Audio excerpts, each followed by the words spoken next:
All right, here we go. Alexa, play Christmas music on Amazon. The Christmas Hispanic music. Like Feliz Navidad. Yeah. Ruth will sing for us. I want Freddie Fender singing Christmas music. Ah, how depressing. We're live, by the way. Okay. I have no idea what Yeah, we're Then I'll dress up. Yeah. Good morning, everyone. Where's my Medicare for all? Anyways, good morning, everyone. Thank you for hosting here. We are live. We're live. We're live. Come on, everybody. Jake. Woo!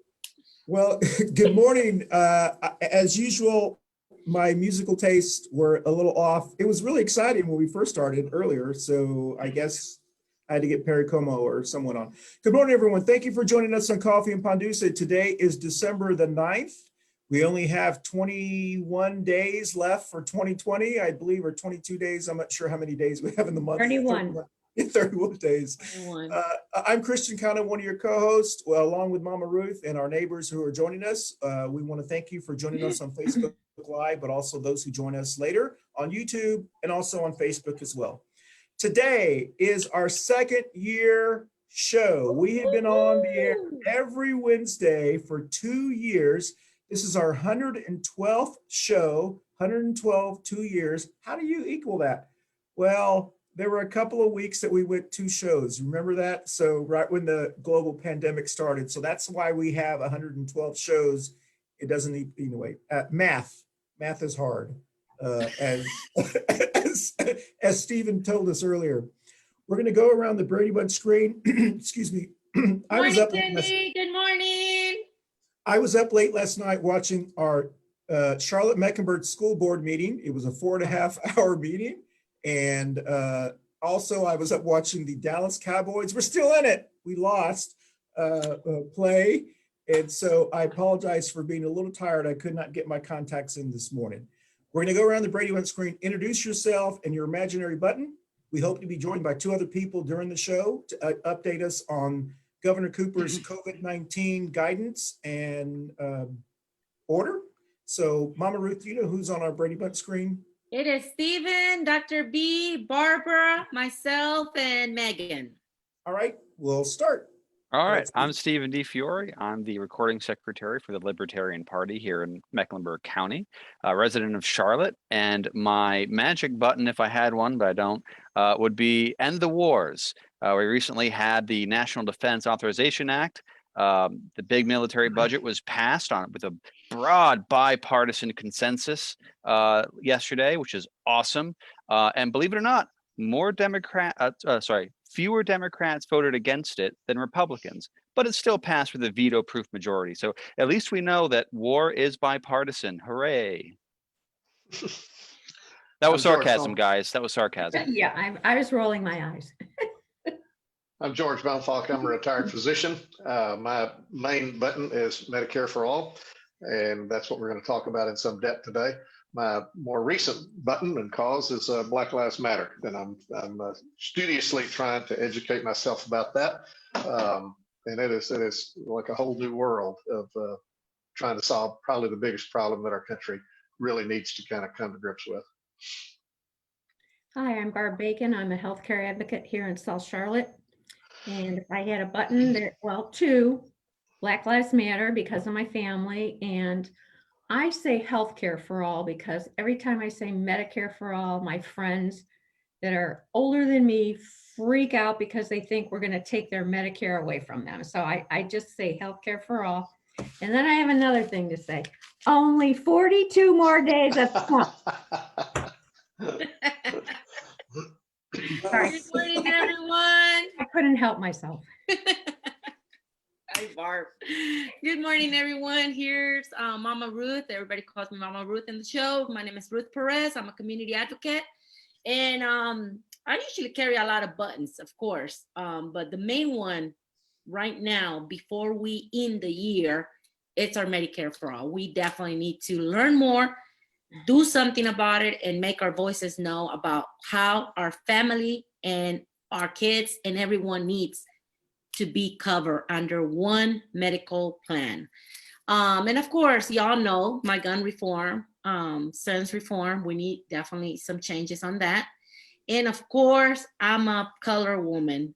I'm not white, I'm not black, I'm in between, but I am looked at every time I walk out. And my boys are not allowed to walk with a hoodie. So yes, Black Lives Matter. And it's Black lives because we're not either white or black.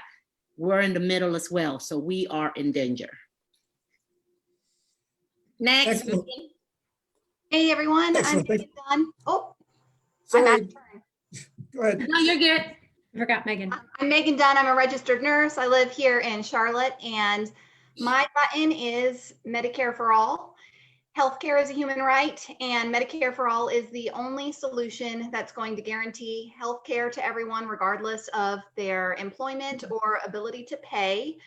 And I also have buttons for affordable housing and education, funding our public schools here in North Carolina, and Black Lives Matter. Excellent. I apologize, Megan, for interrupting you. I do that quite often. I had a late night. Did I tell you I watched the school board meeting last night for 4.5 hours? So I'm Christian Conner, one of your co-hosts, and as we always do on Coffee and Ponduce, my buttons are Medicare for All, Trust Women, Moms Demand Action, Gun Sense Legislation. Baby Trump Pinata is still with us. He still has his Medicare for All sign. He actually was able to put on a Santa hat, and he's got a Biden-Harris sign. He's still the swag, and then he's got a copy of the Constitution as well. And his cousin will be broken, hopefully, in 42 days. Is that when the inauguration is, Barbara? So hopefully in 42 days, we'll break his cousin in the front yard with a bunch of candy left over from Halloween that I was not able to give away. As we always do on Coffee and Ponduce, please salute your neighbors. I have my Christmas mug. Thank you. Ching, ching, ching. And then also, we want to thank, looks like one of our guests is joining us. We also want to thank Manolo's Bakery.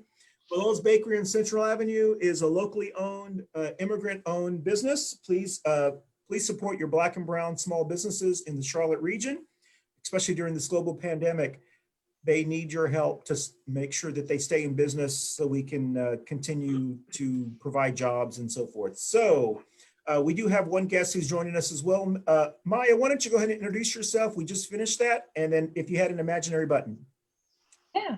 Hi, everyone. So I'm Maya Wells. I like to identify myself as like a human rights and peace activist here in Charlotte, North Carolina. I was very lucky to be one of the, I was very lucky to be chosen to be a Bernie Sanders delegate to the DNC and one of the 50 community leaders to publicly endorse him for president.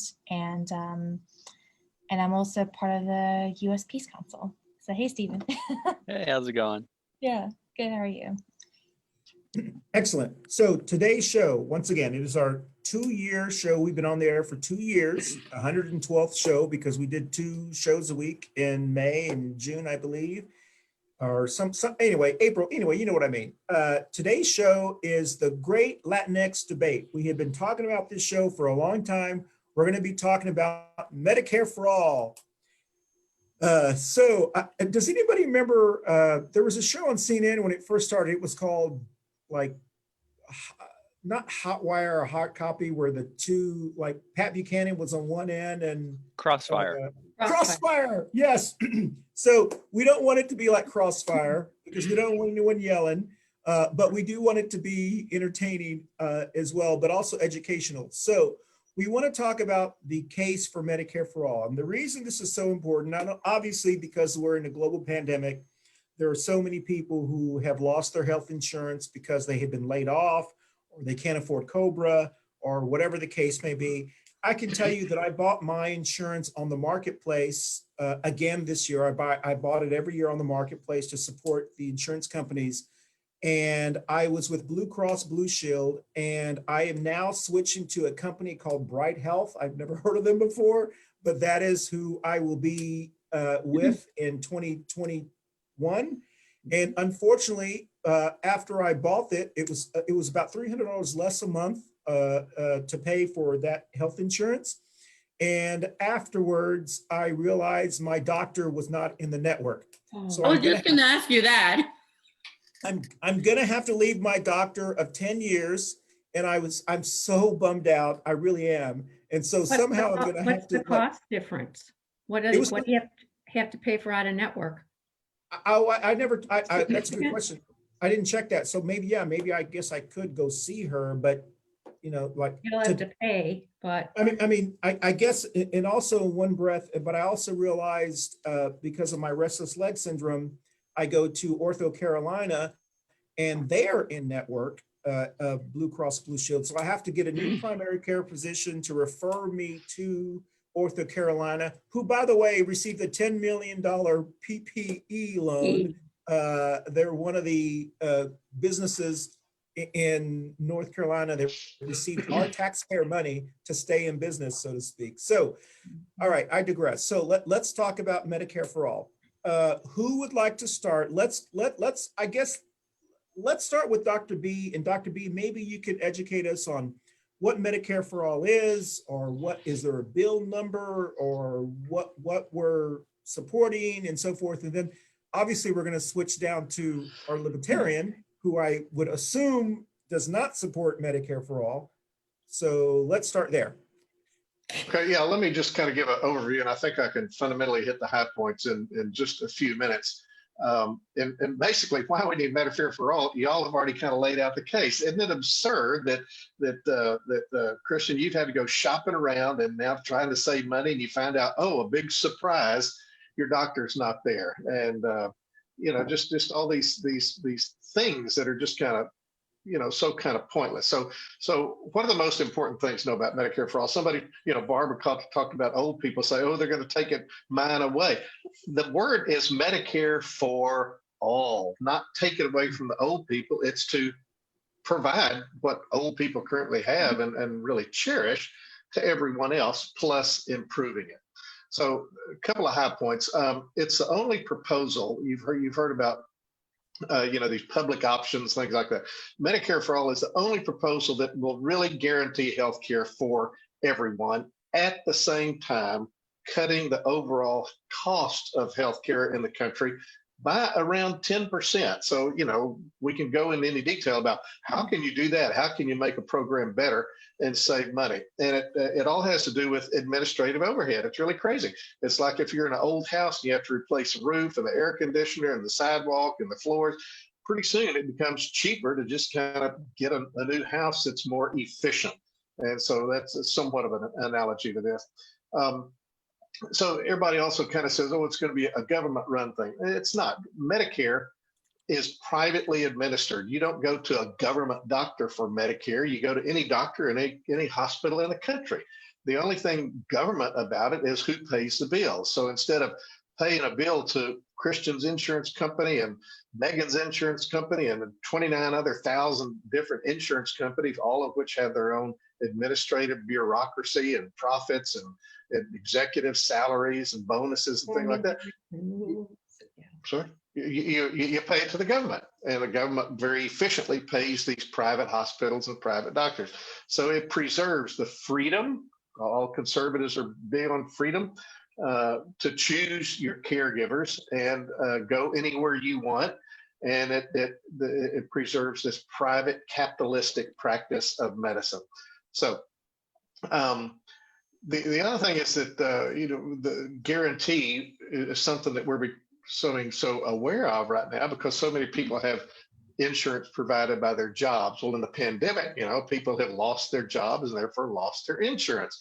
That wouldn't happen with Medicare for all. It would be there. It's just like you don't have to worry about losing your job and not being able to call the fire department if your house burns down, because it'll always be there. It's only making financing more efficient. Another thing about people in losing their insurance, there's a certain number of people that are stuck in bad relationships and bad marriages only because they would lose their insurance if they got a divorce. So that's called marriage lock, which is comparable to the job lock that keeps people in lousy jobs only because of the health insurance. And we're becoming more acutely aware in the last 6 months about the racial disparities, racial inequities. And we could just talk all day long about how people of color, Hispanic, Black, all manner, have worse outcomes. And it's not because they have different habits. It's nothing in their DNA. Their DNA is identical to yours and mine. It's because there's systemic biases, and they have lack of access to healthcare, and their quality of their transportation and communications is not as good as the average Caucasian white person. And so Medicare for All would narrow that. It wouldn't solve it, because that's a very multifactorial, complex issue, but it would certainly provide the access to care. Almost every day when I listen to someone talk about any of these things, they talk about all these people of color, patients of color who can't come see their doctors because they don't have a ride, or they can't get their prescription filled because they can't get to the drugstore. They can't afford the copay. So these racial disparities and inequities would be dramatically improved with Medicare for All, and no other program out there proposes to do that. And people got to kind of say, well, why won't the free market do it? Well, the bottom line is, and kind of no matter how hard anybody can argue, healthcare is not a free market. Very few of us would kind of say, oh, well, just let these poor people die in the streets. There's a certain degree of compassion in all of us, and I think that carries over to the fact that everyone deserves healthcare. They deserve clean air. They deserve clean water. So that gets to healthcare being a human right. And unfortunately, you can't provide these things in a free market, because in a free market, some will have it and some won't. And furthermore, competition and a free market, or so-called free market capitalist system has failed to control healthcare costs here. And just hasn't done kind of what everybody keeps saying that it'll do if we give it a chance. It's had a chance. And you look at other countries that have had government-financed healthcare, like Canada, and their costs for healthcare have remained much lower than the United States, and their healthcare outcomes have been much superior, much better. So that's kind of in a nutshell about Medicare for All, and we can talk about any of these aspects as long as anybody wants to. Sure. Maya, you want to jump in? Yeah. I just want to touch on something that wasn't discussed actually, which and this is anecdotal, of course, and facts don't care about our feelings, but I feel this is imperative to know. Before I get into that, 45,000 people die every single year because they don't have access to basic health care, and that's from Harvard University. A Medicare for All would save thousands of lives. So that's the fact. That's the data thus far. Anecdotally, though, my mom, she's a pre-K teacher. She teaches at a public school, and last year she was diagnosed with stage 4 squamous esophageal cancer. And when we found out, when you find out something that terminal, you want to know what the hell is going on, what we can do to treat it, all that. And no matter which hospital we went to, like within the past 2 weeks of finding any of that out, we were not allowed to see a doctor because our insurance, we have to wait for insurance to approve of the next doctor. Mm-hmm. So your life is on the line, and we have to wait for a middleman who's going to charge my mom more than her paycheck. Okay, which that's also an issue in this country, is how much public teachers get paid. That's like how can anyone look at that kind of situation? I know I didn't explain it that well, but how can anyone look at that situation and say, oh, well, the market will help her? The market has not been helping my mom. It's been over a year, and we're in a pandemic, economic depression. Come on, we're the wealthiest nation in the world. Don't give me any of that. And another thing is, my dad, he has Medicare, and he has eye problems. And unfortunately, the US couldn't treat his specific kind of eye problems. And so he went to Germany. This was like a year or two ago. And to this day, he has not been charged for that. And he is good. I mean, well, he's legally blind, but, he just couldn't believe. And he emailed the doctor. I mean, he still does since then. And he always says, hey, let me know how much do I owe you? But I mean, like, literally, I kid you not. And yeah, I mean, imagine if we lived in that kind of country, Sure. Because yeah. Thank you, Maya. And Yeah. I'm so sorry to hear about your mother. I'm sorry to hear about that. We do want to hear from everyone else. We're going to get to Barbara, Megan, and Mama Ruth as well. But first, I want to hear from Stephen, because I have this feeling that Stephen does not support a Medicare for all system. Am I wrong? Wait, so you're asking if a libertarian supports a giant government program? Yes. An expanded bureaucracy? No, not really. Now, before we get into the points where we may disagree, we can hit on the points that we do agree on, right? Because there is agreement. So I agree that our healthcare system isn't a free market system. It hasn't been since Woodrow Wilson. And I honestly don't understand the people that make the free market argument. If we have an entire industry that hasn't had a free market mechanism for price control or a way to facilitate commerce in over 100 years, making that argument, it doesn't make any sense to me. It doesn't carry much water with me, right? It's a group of public-private partnerships. It's a mixed system. It is what it is, right? So, I mean, no one here today is going to make the free market argument. I don't think. I'm going to at least try not to.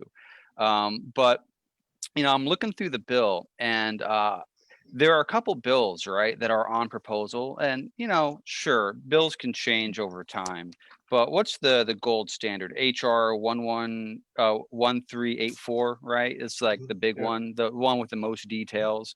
So that was a long read. Christian sent me that link to that yesterday, and I spent 2 hours reading through it. And I noticed a few things that were pretty interesting. One is that federal government employees, particularly the politicians, have an exemption written in for themselves. So, we have our politicians saying, hey, Medicare for all, except for us. You guys have it, but we're going to keep the thing that we already have. Hey, Stephen, let me stop you. Please. No, I didn't interrupt you, sir. Well, I know, but point out that sooner or later, because I looked through and I didn't see that. So I'd be very interested to see that section or something. Section 901. They do Okay, have it. 901. They do Thank have you. it. I'll look it up.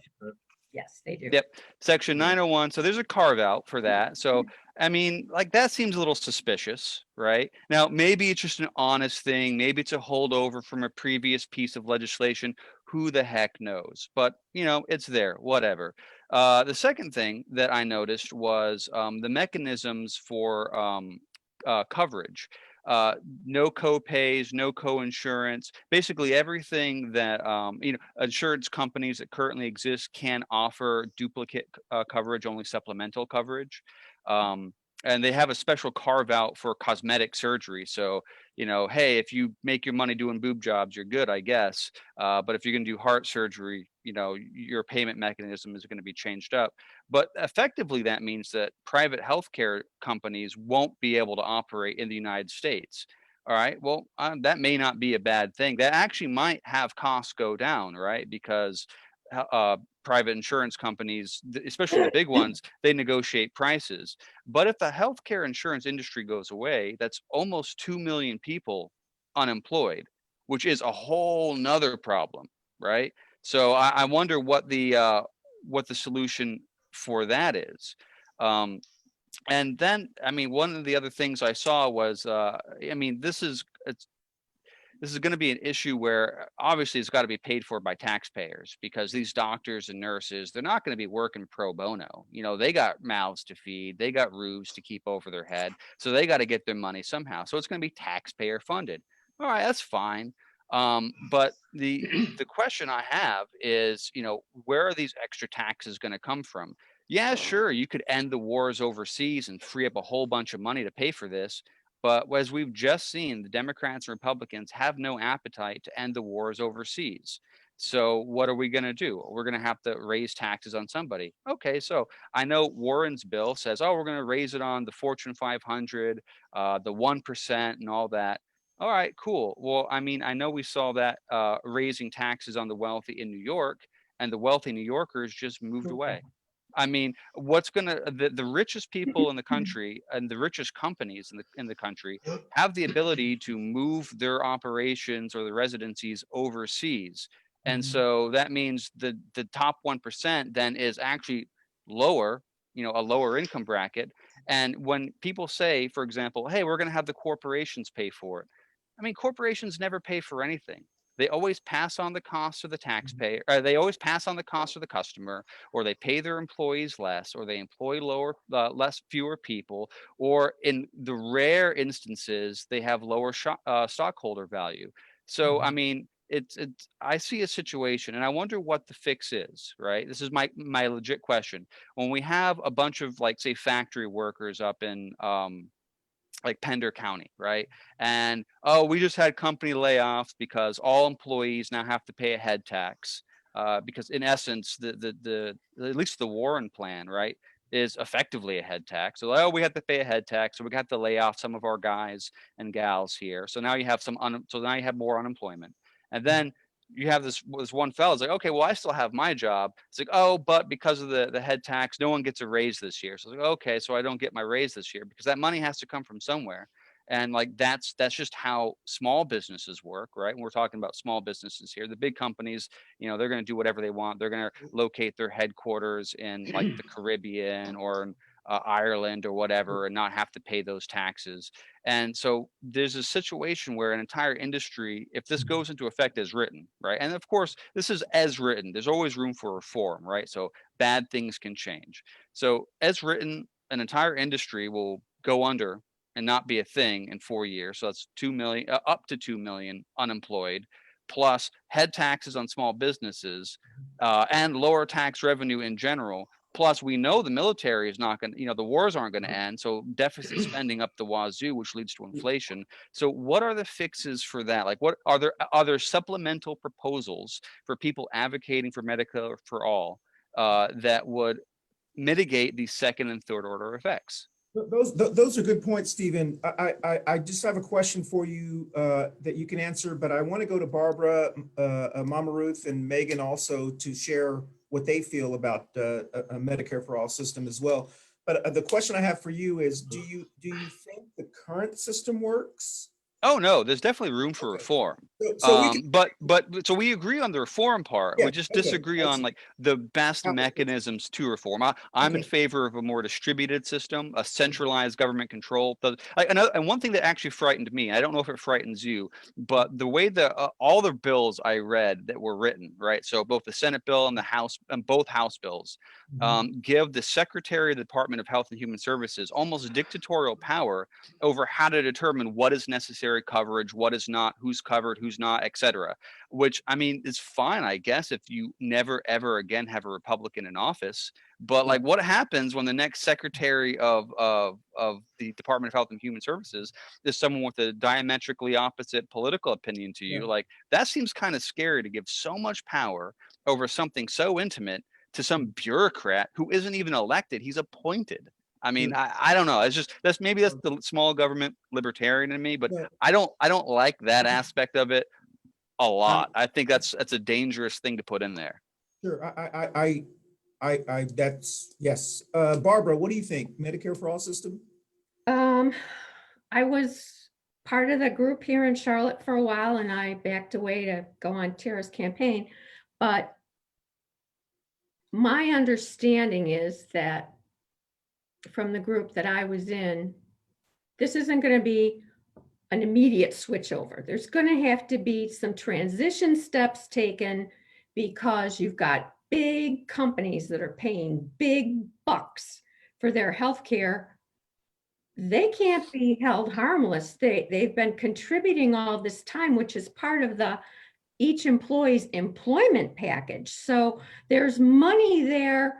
And the problem I had with Elizabeth Warren's plan is she really did not think out finances. And if we're really concerned about cost controlling, we need to think about in baby steps. I actually heard a proposal.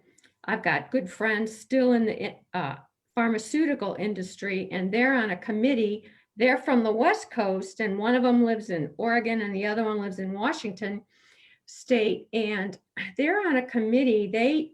They are talking about Medicare for all in their individual states, and they believe that it could be some kind of compilation of the ACA and Medicare as a second step, and education, and take a big company like Amazon and let them try it and see if it works. And I'm like, okay, I'm all for baby steps when you're involving something this big. My last 15 years in the pharmaceutical industry was nothing but Medicare, Medicaid, and the alphabet soup of HMOs, PPOs, blah, blah, blah, blah. You know, I had to deal with them. I had to negotiate pricing with them. I went to Canada and negotiated product pricing.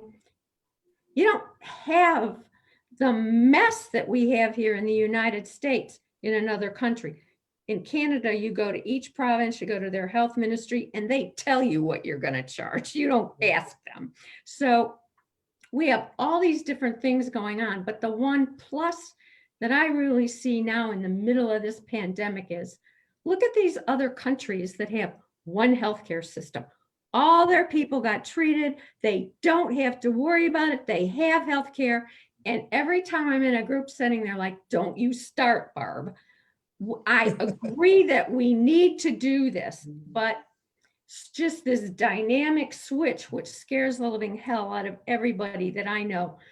When I used to talk about it that way, I totally agree with both what Stephen and Dr. B said, but my understanding, and Dr. B, maybe you can address this more, each state is doing their own thing to try to get their legislators to support this. So I didn't see any way that all the different state groups were trying to coordinate the same thing. So that was my concern. And does anybody agree we need baby steps? I mean, I can't imagine you turn off the switch one place. You can't do that. I am too involved in, have been too involved in healthcare to, it more on an administration level than it's not going to work, because if anybody can screw it up, our government can screw it up. But okay, I'm done. No, thank you, Barbara. Megan, you want to jump in? Medicare for all system, what do you think? Sure. We're in the middle of a pandemic. I am a nurse in a pediatrician's office, and I spend most of my time on the phone with insurance companies. The other day, I was trying to get a service covered for a patient, and I held for an hour on the phone waiting to speak with a representative with their insurance company. I called the number on the back of the card for provider services. And after an hour of holding, I spoke to a representative who told me that, oh, I'm sorry, I'm not the representative who covers this patient's particular insurance plan. So they transferred me to another number. They told me, you need to call member services. I called member services, held for another hour. The estimated wait time was 40 minutes, but it ended up being another hour. And then when I spoke to that representative, they told me that they don't handle the patient's account either. We don't have time for baby steps when we have millions of people who are uninsured. I work in South Charlotte. We're in an affluent area, very close to the border with South Carolina. So I have a lot of South Carolina patients too. And the other day I had a patient who had to go to the emergency department, and it just so happens that dad has a new job, and his insurance plan with the new job isn't going to kick in until January 1st. So here they are with no insurance coverage and at the emergency department. They had COBRA as an option, but can't afford it. My mom has cancer as well, like Maya's mom, and my mom pays $900 a month for her COBRA coverage. So I can completely understand how COBRA coverage isn't affordable to a family with children. My mom's chemo is $12,000 a month, so it's better, I guess, that she pays $900 a month for the insurance coverage, since who can pay out of pocket for $12,000 a month medication. But I would pay more in taxes to see my health premiums and co-pays go away, and to see my patients and their family members covered. I'm tired of talking to parents about why the necessary visit is going to be worth the copay, or talking to parents and having them beg for an office visit when their child really needs imaging in the emergency department, because they're too afraid to go to the emergency department in an emergent situation, like a baby with a head injury, or a boy with a severe testicular pain, things like that. What we're doing now isn't working, and the middleman needs to be cut out. Our system isn't going to work if we introduce a public option. I was on the Affordable Care Act insurance when I had my daughter, because I wanted to stay home with her and just work part-time. And when I went on the Affordable Care Act insurance, it wasn't affordable. I was paid a different premium every month, or paying a different premium every month too, because the billing couldn't get worked out. And I even had an error on the insurance company's part, the private insurance company through Blue Cross Blue Shield, that ended up leaving my daughter and I without insurance for an entire month. So the gaps aren't working, and we need something that's going to cover everybody and not leave children and sick people without health insurance because they can't work or their parent loses their job. So I absolutely think that Medicare for all is the only option that's going to give healthcare to everyone. It's a human right, and we don't have time to mess around with baby steps. Excellent points. Mama Ruth, you want to jump in before we go back to Dr. B? Yeah, it's very concerning. I agree with mostly everything Mega said and Maya. Barbara, I understand your concern as well, because you've been in the field also, and you've seen a lot, especially with your neighbors. I go through it with a 70-year-old mother, where she has Medicare and Medicaid, but a lot of the times, a lot of her insurance doesn't cover much. And we got to think about all our elders out here. A lot of our elders, even though they might not have a severe chronic sickness or disease, but they still get sick frequently. They're in a higher risk as elders, and they don't get that choice. They don't have that opportunity where they can choose what to do. They have to depend on whatever the doctor can or he's approved to be done. Like myself, I don't have copay for her. My mother doesn't have access to COBRA extra coverage or anything like that. So we definitely need to push forward to make some changes drastically ASAP. We definitely need some new reform for our Medicare for all. What I'm hearing from everyone except Stephen, and actually I think I'm hearing it from Stephen also, is obviously the current system, no one thinks it's working properly. I heard that in the late 80s when I got into the job market. I was very fortunate to have gone to college. And as a result of that, I was able to land a management job. Managers had what we called good insurance, and the hourly employees had what we called the junk insurance. And the employees would come up to me and say, this, and I couldn't really talk about insurance because I had really good insurance, and they had like the stuff used to buy at 7-Eleven for $10,000 maximum payout, on illnesses and so forth. So even in the late 80s, we were complaining about insurance up until the 90s. And then the Affordable Care Act came around. Suddenly people forgot, the Tea Party people who, started because the Affordable Care Act passed, suddenly forgot they hated their insurance, and then suddenly they love their insurance. And those of us who remember what has happened, and I don't know anybody who likes their insurance. And so this is a option. This is a choice to fix that problem in America. We look around the world, and most of the world, the civilized world, has gone to some type of universal healthcare system.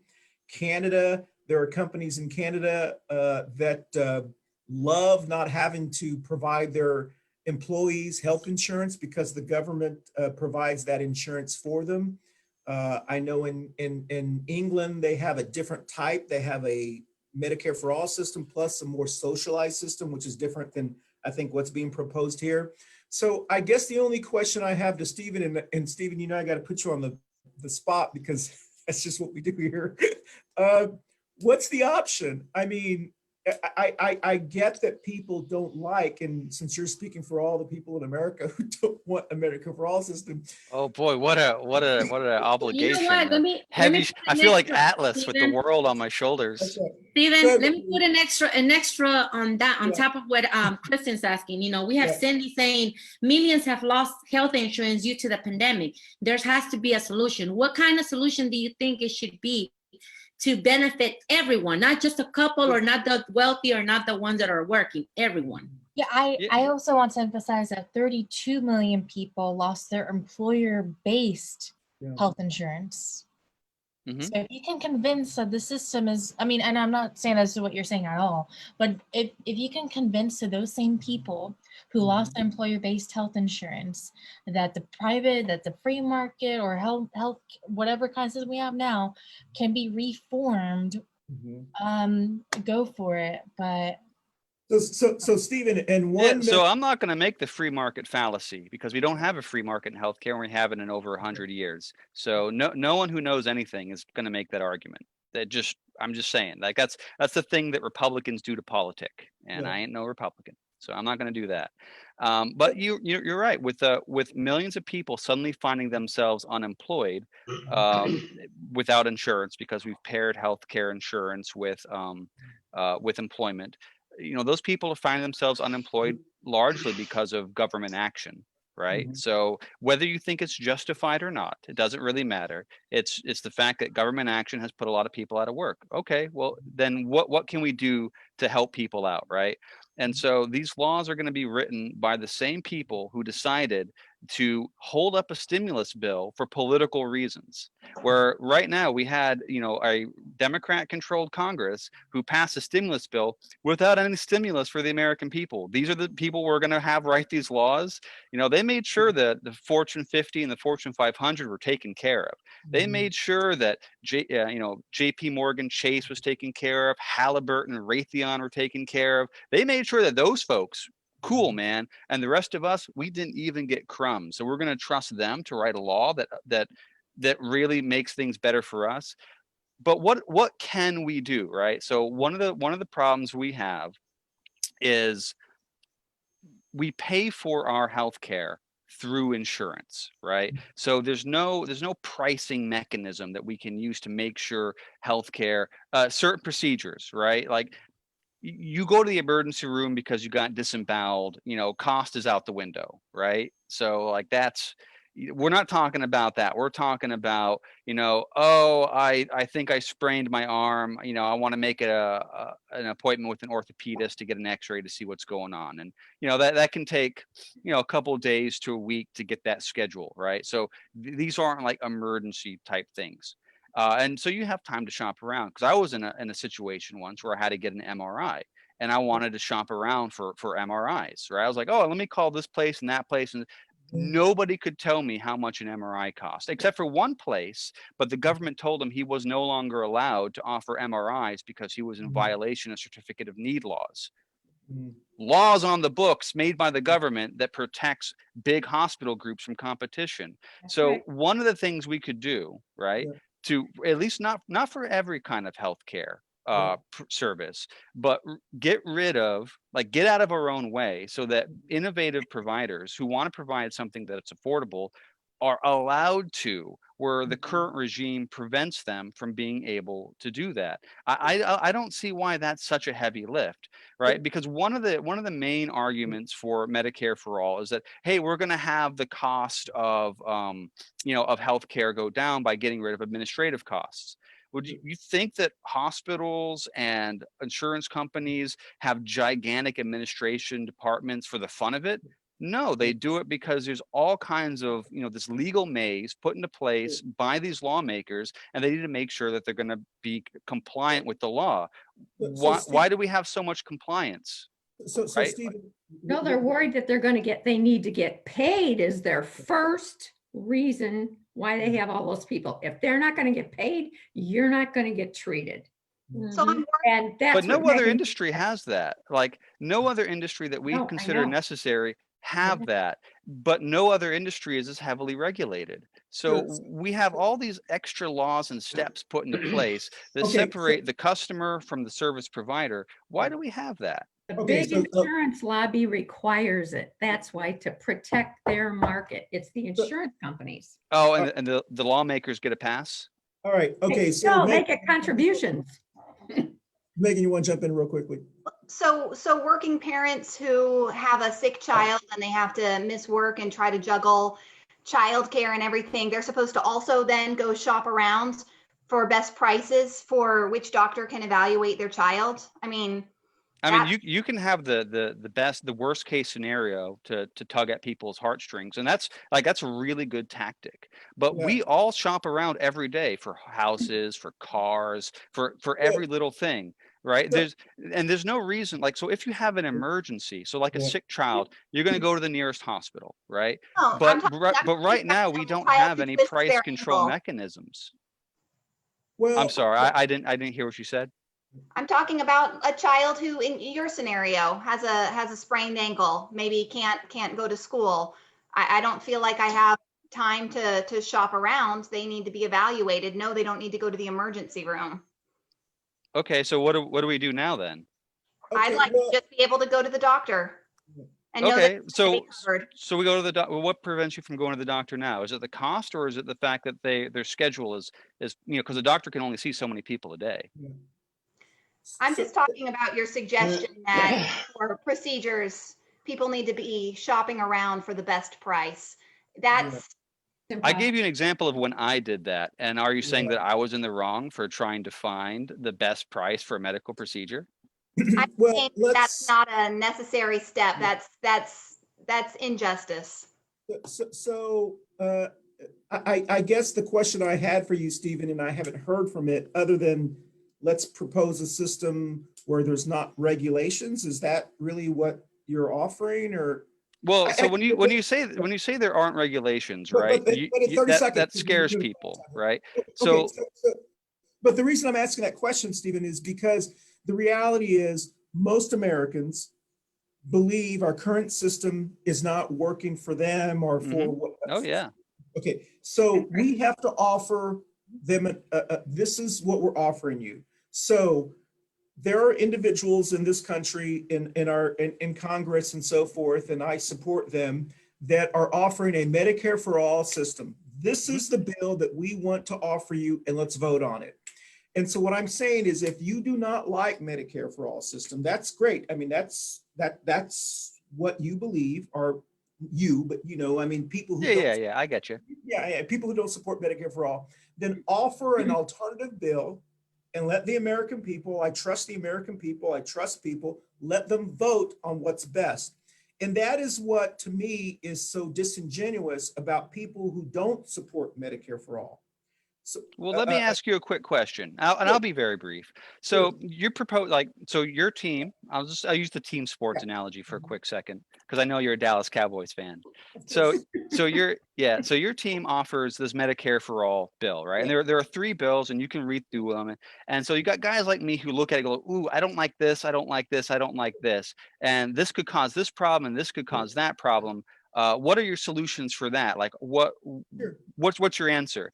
And rather than your team, again, not like you specific, but like the Medicare for all team, saying, oh, well, that's a good point. Well, we would mitigate this through this reform or through this thing or that. Instead of saying that, they go, well, what's your proposal? And it's like, well, I'm No, just, no, you're the no, one that put it on the table. I'm looking at it. I'm like, oh, I don't like that because of this reason. And no, rather than say, oh, okay, we should reform it this way, and here's another Yeah. proposal, right? yeah. So no, I get it. I understand what you're saying. Dr. B, you want to jump in? Yeah, I mean, there are answers to all of these. And first of all, I live in an apartment and I used to live in a house. And so let's just assume, for the sake of discussion, that what I pay for my apartment every month is less than what I used to pay for living in a house. In the house, I kind of had to repair my own roof and I had to pay my own insurance and taxes. I know I'm all paying that now, but I pay one bill a month and all of these things are provided. And if I have an issue, I call the front desk and they deal with it rather than me having to search down and do the best price shopping for a refrigerator repairman and a yard man and all these other kind of things. So that's a weak, but somewhat of an analogy to the healthcare system. Everybody's concerned about, oh, my taxes are going to go up. Well, you know what? My rent went up when I moved into this apartment.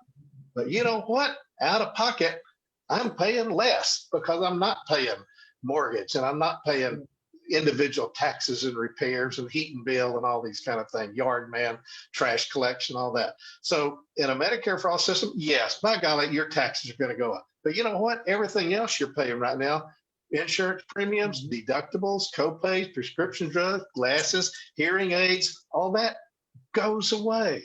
And you're not going to be paying for this 20% administrative overhead of the private system. So you can't just kind of say, oh, my taxes are going to go up without considering the other half of that discussion, what's going to go down. And then there have been numerous academic studies that have shown that, yes, I'm sorry, by golly, your taxes are going to go up. But imagine if you used to pay for your own fire department, had your own police security system. And we said, well, let's let the government do that. So far, everybody's pretty happy with that. So, this boogaboo about your taxes are going up and going to become affordable is just not founded. And the fact, and this argument, one more, that we're going to put all this on corporations that are going to establish their bases elsewhere. The biggest collection of taxes is going to be payroll taxes. So if you work in the United States, you're going to pay payroll taxes, and that's going to be the main funding of this. And for the average employee, these payroll taxes are going to be less than what the employer and the employee are currently paying for this private, expensive, wasteful, bureaucratized insurance. So there's just, once you look at it and get past these kind of explosive, bombshell things about, oh, your taxes are going to go up, it just keeps making sense. So that's excellent points, Dr. B. And I guess what I was trying, go ahead, Barbara. No, you go ahead and finish your thought because I'm. I was just going to say is I understand what Stephen is saying. I mean, this is a proposal. Everyone has a right to question what is in the proposal, and I'm glad that you're pointing those things out because maybe we can make that bill better, or we can find those things out. I do think that we are all agreeing, at least on this panel, that we need to do something, and this is the option that's being proposed. And what I'm saying is that at the least, it needs to be voted on. We need to debate this issue. We need to talk about this in Congress. It needs to be voted on because I do think that once the American people start to realize the benefits of going to a Medicare for all type of system, whether we call healthcare for all, a Medicare for all, whatever we call it, heck, I don't even care. And I said back in 2016, after Trump was elected, I said, Trump doesn't care what it's called as long as he gets credit for it. And I said, Democrats had an opportunity to pass anything they wanted to as long as they worked with Trump and said, Mr. President, this is going to be called Trump care. And this, and he would support it because he's that vain. And I said that from the beginning, that he doesn't care. He's not loyal to the Republicans and he's not loyal. He's loyal to himself. And that if we had been able to convince him, and Nancy Pelosi had been able to schmooze him and convince him of something like this, he would have voted for it. Anyway, Barbara, you want to add something? And by the way, I do value everyone's time, and we're going to go over a couple of minutes because this is such an important issue. We've been waiting 2 years to debate this. So Barbara, what you have something you want to add? Well, I'm a realist, and Joe Biden is president-elect regardless of what the other side says. He is not for Medicare for all. That's a hurdle for you guys right off the bat. So I think we all agree that we need something else because this isn't working. And I've got a thing going on in my family now where I've used every resource I have and called everybody I can, and I can't fix it, and it's making me really mad.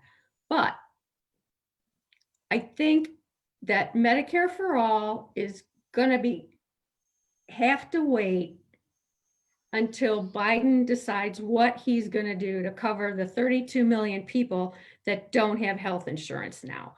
And I think that then the timing is perfect for the Medicare for All people to have a group and meet with Biden right off the bat, because he does not agree with this, and get the conversation going, because the climate is ripe for that right now with the vaccine coming and everything else. But like I said, maybe baby steps was the wrong thing to say, but I think this is going to be a program that's going to be evolving. It's going to be more organic than governmental, I hope.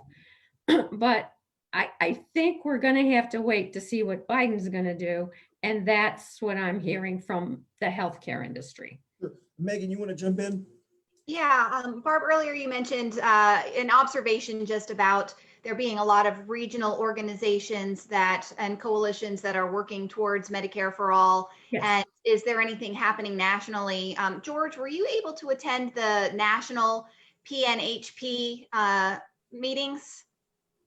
I wasn't able to attend those. So maybe, if they have a big national scale plan that you know of, let us know. But I've been attending several other organizations, their national organizing meetings for Medicare for All. I'm a member of the of Healthcare Justice NC and the North Carolina Medicare for All Coalition. But the best organization that I can see with a movement that's organized nationally is National Nurses United. And they've just launched a public facing campaign for Medicare for All. Yep, winter 2021 campaign. And so I'd encourage any of the local coalitions to go ahead and contact National Nurses United. I think that if we could all, as local coalitions, work together, we can do our own things locally to reach out to our representatives and to do things that work really well for our specific locations. But if we are all working together to also support National Nurses United's campaign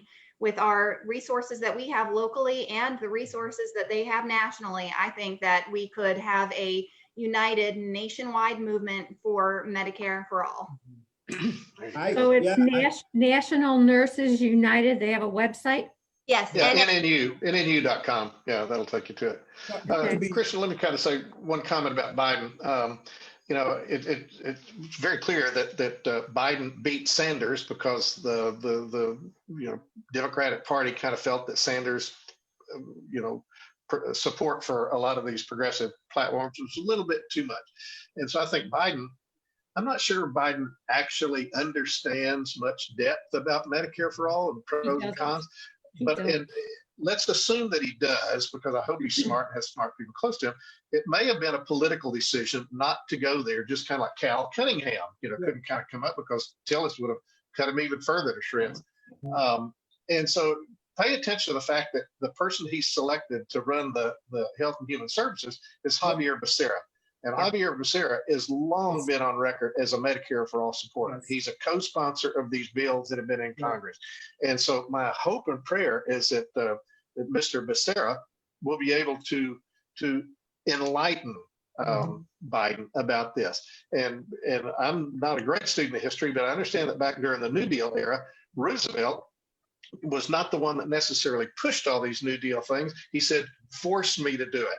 And so if we can take a page from that, maybe Biden is going to learn that it's the way to go. And he said, okay, all you groups and all you progressive politicians, make me do this. And so I think that there may be some light at the end of the tunnel for this, because just nothing else is going to work. And no matter how you slice and dice all these other kind of programs, they just don't have the same overall beneficial effect and cost savings to the overall healthcare national expense as does Medicare for All. So that's my optimism. No, Dr. B, you made it.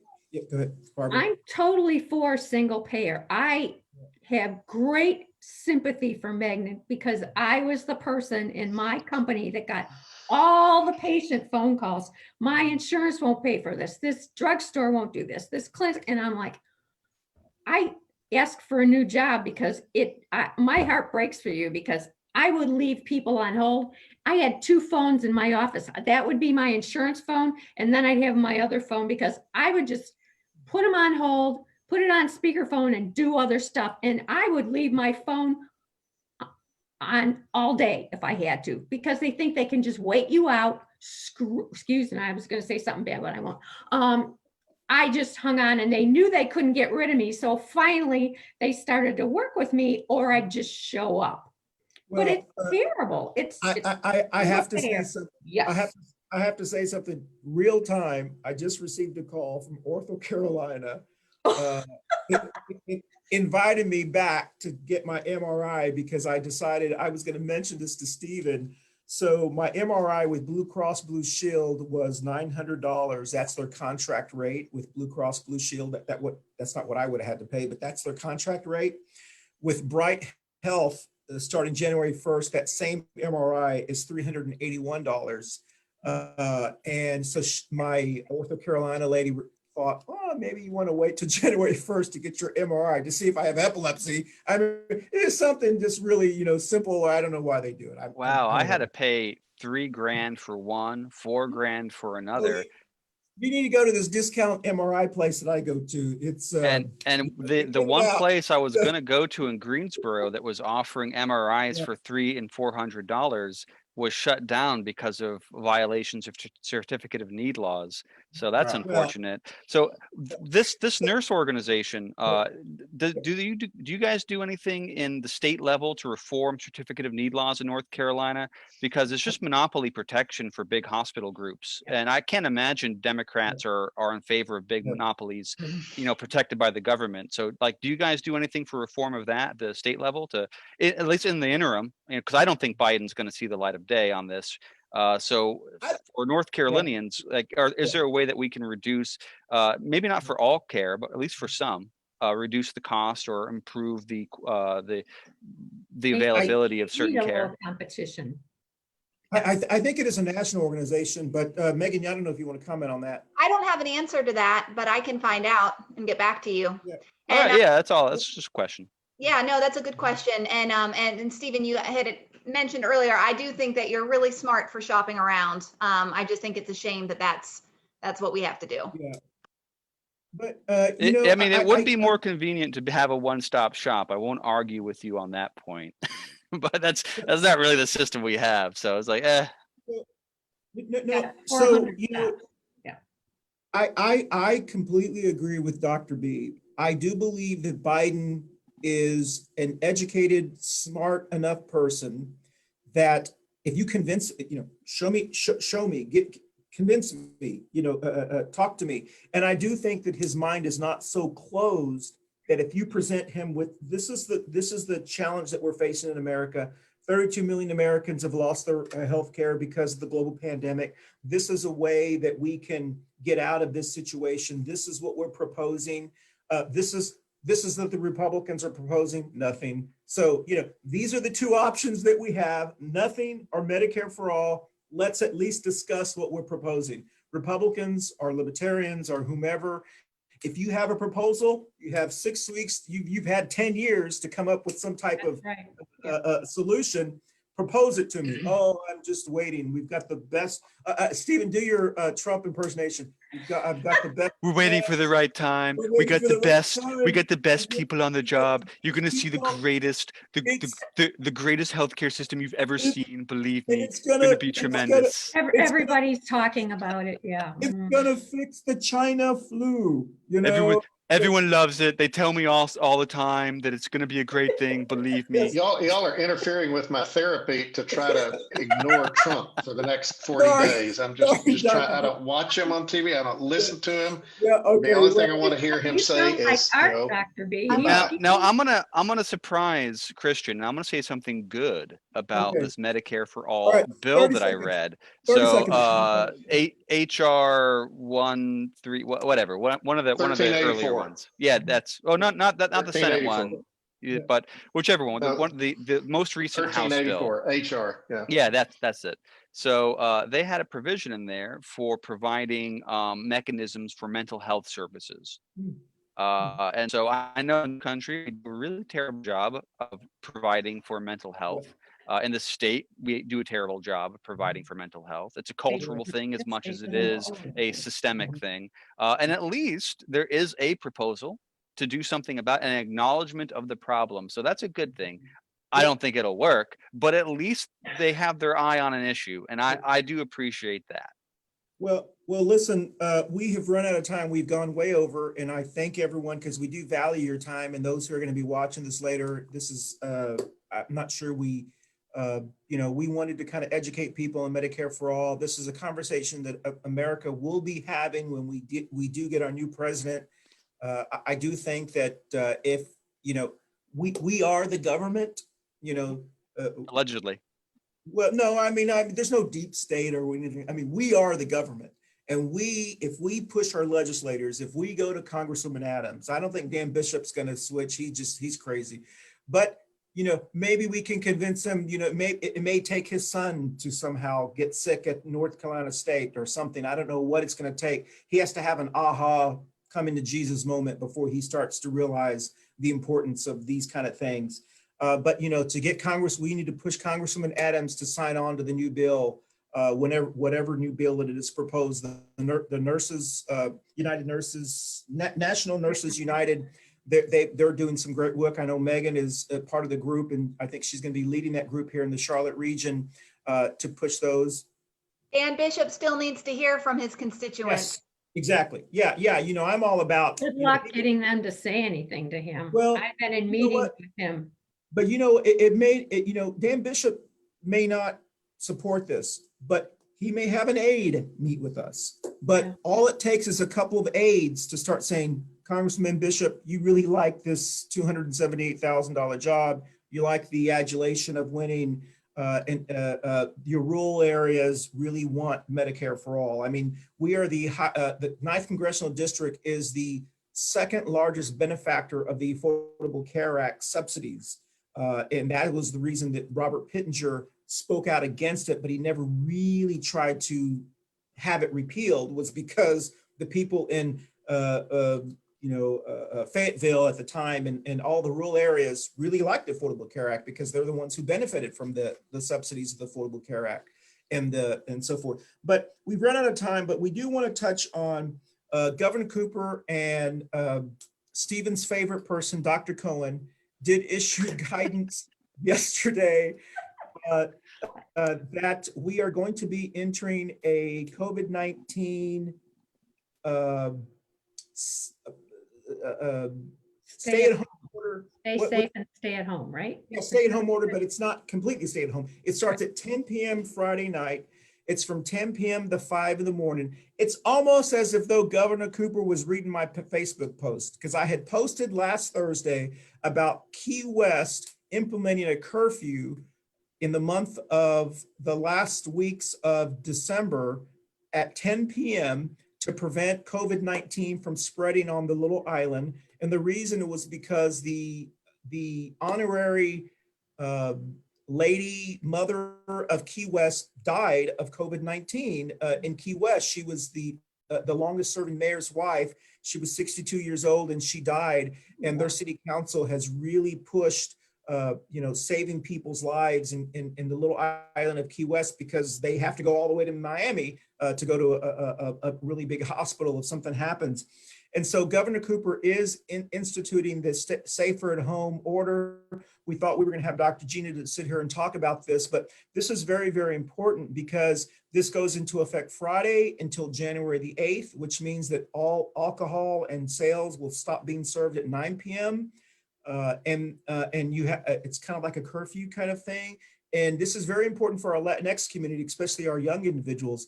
I shared this story last Tuesday. I went to get a haircut, and it's the last time, unfortunately, I'll be going to Diamond Cuts on Independence. I walked in there to get my haircut. My barber, she wears her mask. She sits in the very back. 3 of the 6 barbers were not wearing masks. One of the barbers was an older guy. He was sitting there coughing and sneezing. And of course, I'm freaking out and I'm going, how do you start to breathe real slowly? And then this lady with her kids walks up to my barber to see if she's available to cut her kid's hair. And the little girl who was about 12 years old wasn't wearing a mask. And I didn't know how politely to say, step away. So I was like, oh my gosh. So luckily they walked away. I was freaking out. I don't know what they have in the back of the barber, whether it's a tattoo parlor or a DJ booth or something, but there's music coming out of the back and these young guys are coming in, about 6 guys with no mask walking in and out. And I was freaking out. And I said, do I do my Karen and do I call and complain on them? Or do I don't speak Spanish. And I was about to call Ruth and say, Mama Ruth, can you please call these people and talk to them? I was literally about to do that. And so I freaked out. I did call our county commissioner, Mark Jarrell. He showed me kind of how to handle it with some ambassadors. And we were hoping to see what we can do as community people to maybe visit places like this to educate them on masks, whether we need to come up with posters in our county to put up at their— shut them down. Well, that's what our county commissioner said. Honestly, if they're not gonna do the right thing for the best of our community, we have to shut them down because Well, so now I have to find a new barber because I can't go back because I'm not going to go back to something that's irresponsible. But I don't want to close businesses down. I want to educate them. And Stephen and I had this conversation last Wednesday. How do we educate these businesses that may not understand? And so the reason I'm talking about this is because a stay-at-home order is really meant to try to stop this spread. And these young people, especially, it's as if though, there's nothing going on. And am I being too much of a worrywart, or am I being— You gotta keep in mind that the more we disobey and not do the right thing, to stop the spread, we're causing damages as well on our small businesses. Why? Because, nowadays, if we have to close, like let's say here at Waverly, the places where we usually go and eat, we normally go out for dinner at 8 or 9 sometimes just to spend some time. Now they have to close earlier. They have to shut down. They have to cut more of their staff. Some of our businesses, Latinos, are going to have to let go of a lot of people because they're not going to be able to support less hours. So if we continue, we're going to drag those businesses to go into bankruptcy instead of helping them as well. We got to think about that. Let's think about our healthcare workers too. When you see a doctor crying on national television, what is the matter with people? I can't even watch this anymore. It's just breaking my heart. They have got to be. That's what Stephen and I were talking about. It just makes me nuts that people— Not everybody's obeying that. I mean, like I go to the store, I carry my mask, I go in, I follow the instructions, even though y'all know me, I don't agree with much of it, but I still do it for my own safety and the safety of others. Not everyone is doing that. We have signs on some of the businesses do put out signs and say, no mask, no business. But a lot of them don't care about that. They care more about the business and don't worry about who's getting sick or not. So I just, go ahead, Maya. Yeah, thank you. So I'm on the fence and I'm gravitating towards disagreeing with shutting down. And that's only because who will be affected by this? Small businesses and workers. And our Mhm. government is not doing anything to like give And them imagine affordable housing. A lot of families can't even afford to pay their own rent on a monthly regular wage. Imagine if they cut down their hours, you know. I mean, it's not like the government can say, we're going to make sure you can't work any more hours, right? We're going to by legal fiat reduce the amount of operations. But you know what? We'll also say we're going to reduce your business taxes. No, they can't do that. Like, hey, we're going to make sure that by law you can't earn as much money. So we'll lower your obligation as far as taxes to the state. No, they can't do that. It's like, no, we're going to tell you what to do, but you still need to give us our cheddar. They're a bunch of gangsters. I don't trust them at all. I do think we're all preaching to the choir, because I think we all agree that there's absolutely no reason why we should be passing these stimulus packages that don't benefit the people who actually pay the taxes, which are the taxpayers. I mean, we shouldn't have to be begging for, that's our money. It's what's that commercial? It's my money. I need it now. Yeah, it's my money. I want it now. But yeah, exactly. You know, JG Wentworth or whatever it is. Yeah. It's like, you know, I mean, we're the only ones that pay the taxes. We're just asking for our money temporarily back until we can get over this. The corporations pay zero taxes, federal taxes. Yeah, effectively, right? Because they just pass it on. And yeah, so the politicians who write these laws make it that way. I mean, I just don't trust them, and I just don't understand the utopian view that the same criminal kleptocracy that's been robbing us blind for 30 years is suddenly going to see the light of day and be like, oh, okay, now we're going to do the good thing for the people. I just don't believe it.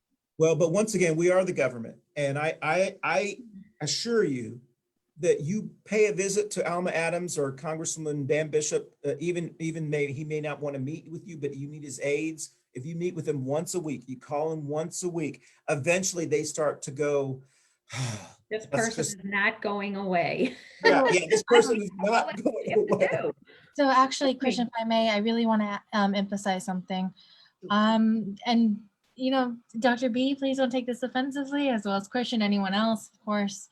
But I don't think Joe Biden is smart. He voted for the Iraq War, and he expanded the wars. They're all expensive, illegal, immoral, offensive. So let's not disregard that, and let's be intentional and honest with that in mind. And during all these George Floyd protests, Congress, every single year they vote for the National Defense Authorization Act. Almost like at least over $500 billion. And so this year they spent $740 billion on the military. Senator Sanders, Barbara Lee proposed an amendment to cut it by 10% to our needs: healthcare, education, infrastructure, climate, and the list goes on. Yeah. And I really do need to emphasize Representative Alma Adams and Senator Kamala Harris have voted no. So let's be aware of that, be honest. Yeah. I'm not a fan of her anyways. Let's just be honest. I'm not into the sugarcoating. I already know not to look at them for leadership, and I've just had it. I live with people who are hurting, and I've had it. Well, here's the good news. The good news is the 2020 census will eventually come in once all the litigation stops. We will probably get one more congressional seat in North Carolina. So we will actually have, 13 seats? Is that right? If anyone 13 congressional seats, yeah. Yeah, if anyone has ever watched the campaign with Will Ferrell. No, 14 congressional seats. Yeah, 14 congressional seats, that's right. We'll actually get the 14th congressional seat. Alma Adams' district will be redrawn. She will be primaried by a more progressive person if she does not sign on to the Medicare for All bill.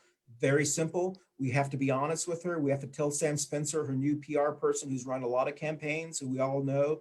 Let's just be clear. This is what we want from Alma Adams. Thank you for all the HBCU. Now it's time to focus on what other people as well need as well. And if you don't sign on to the Medicare for All legislation and you don't support it as aggressively as we want you to, we'll primary you. And I do think that we have to stop wussying around these elected officials, and we have to start acting like Republicans. The reason Dan Bishop is as he is because his party holds him to what they want, and we have to start holding Democrats to what they want. So with that said, we have run way over. I do have to say that the CMS board has made the decision to stay virtual until at least January the 15th, I believe, or sometime around there. If you have not watched the CMS meeting, I encourage you to watch them, to get actively involved in local politics and people who run for these offices. Our Charlotte-Mecklenburg School District is a majority minority school district, and yet we had no disrespect to the white ladies on our screen here. We had white women that were voicing for our Latinx community, and I was like, where are the Latinas? We are the majority minority in this district, and there were no parents of color, maybe two, that were speaking on behalf of students. We have to stop thinking that other people are going to speak on our behalf. And so, we really need to thank you for Jennifer De La Hoya, who's one of our school board members at large, who basically said she was tired of these people using Black and brown people as an example of the reason we need to get back into schools, when Black and brown parents are saying, no, we want to be virtual, And so, it was a great meeting. I was very excited to watch it. And also, once again, please remember to stay safe. We're going to end this call. If you're on Zoom, stay on so we can do a promotion for this call. So of a show of hands, I guess we can say, I forgot. Last time was the very first time I forgot for everyone to tell us where you're going to be next week. I apologize. As usual, we had gone over and we didn't get to say it. So we're going to go around the Brady Bunch screen and tell us where you're going to be next week in 30 seconds or less. I believe it's Stephen, Dr. B, Barbara, Mama Ruth, Megan, and Maya. So Stephen, you go first. I don't actually know where I'm going to be next week. I haven't planned that far ahead this week. Probably just chilling out at home. I've got to write a paper, an excoriating essay against Medicare for all. No, I'm kidding. I'm not going to do that. No, I'm probably just going to hang out with some friends. Why not? Virtually? Well, No. The reason for not hanging out with your friends is because they might get you sick. I don't know why anybody has any question about where they're going to be for the next week. You ought to be right where you are right now, sitting on your butt at home and trying to do something about not spreading this horrible, horrible disease. So that's where I'm going to be, right here. I'm right behind you, Dr. B. I'm staying home. After 3 neighbors now have it, and they hardly go out. That has freaked me out. I'm staying home. No, it'll find you. Oh, what don't they understand about? Do we have any evidence of reinfections after infection? Yes. Yes. Yeah, there are a few. Well, there's that 102-year-old lady that survived the one 100 years ago, and now she's had it twice. That's the most celebrated case. But yeah. Because I mean, the strongest force in the universe is denial, and so I think it's really easy for people just to deny that. I thought it was the strong nuclear force. No. Denial is much stronger than that. Newton just didn't know about it. No, I got you. Newton denied that. Oh, there you go. That just proves it. Absolutely. No question. End of discussion. Okay, Maya. Okay, sorry. Wait, is it my turn now? I'm sorry. Yes, ma'am. Megan or Maya? Okay. Okay. Yeah, pretty much echoing Dr. B and Barbara. At least for this week, I will be where I am at right now. Okay, Megan. On Saturday, I'll be putting on my mask and safety goggles and burning my medical bills at the Medicare for All bill burn. And so if you want information about that, go to m4a.org. There's an event Saturday night at 6. And then the rest of the time, I'll be home supporting my daughter's virtual learning on the days that I am not at the office taking care of patients. Good for you. Mama Ruth. I'll be here sitting at home. Yep, I ain't got no choice to be out there except for my working out, but I guess I'll just take my dog for a walk and do something. So we will be here at home. Good luck for the new parents. Again, they're going back to stay virtual 100% Yes. next week, beginning Monday at CMS. I'm in Union County. I haven't heard anything yet. I took my son to school today. He goes to school tomorrow, twice a week. But I'm sorry for the mothers down there. You know, some moms, they have no choice. They have to go to work. They cannot take care of their kids, and they have to leave them at home doing their virtual learning. When do the high school kids have to go back for the state testing? Yeah, they have to go back in December. There's like a week they go back. They're trying to stage it out. I watched the 4.5 hours of CMS meeting I'd last be night. scared to go back in the Yeah, school. so- We've heard. Scared. No, but Yeah. it's so confusing because at the same time, we have commissioner of the state saying, oh, you don't know, no PPE for employees. There's no risk of COVID underemployments. I mean, it's so confusing. So once again, we talked about a lot of issues today. We want to thank you for spending time with us this Wednesday. We'll be back next week, which I believe our topic is, should we still believe in Santa Claus? Isn't that our topic next week? I can't remember. I think so. Yes, and we could talk all day long about Medicare for all and other things and CMS. Oh my goodness, it's crazy. You know, I've said all the time, our public school systems have turned into a big daycare center. I don't have any kids. I think COVID kidnapped Santa Claus this year. Yeah, Oh, well, no. everyone, No. hopefully everyone, my family will be following Governor Cooper's adherence. We will be in our house at 9 or 10 o'clock. We don't go anywhere anyway. So we did cancel Netflix. I don't know how we're going to survive now. No. $13.99 a month. Ooh, that's it's gotten even more expensive, and we end up watching all the other ones. We have like, we're the only reason we went to the streaming services was to save money on cable. Now we're spending more money on all these. Oh my God, you're not gonna see Selena the series?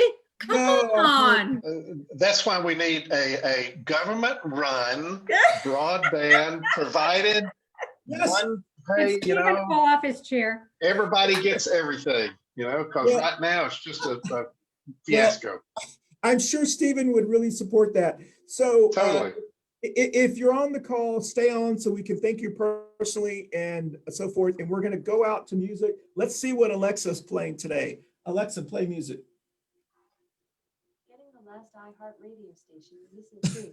Christmas 104. All right. Whether Bye, y'all. Yes, mask up.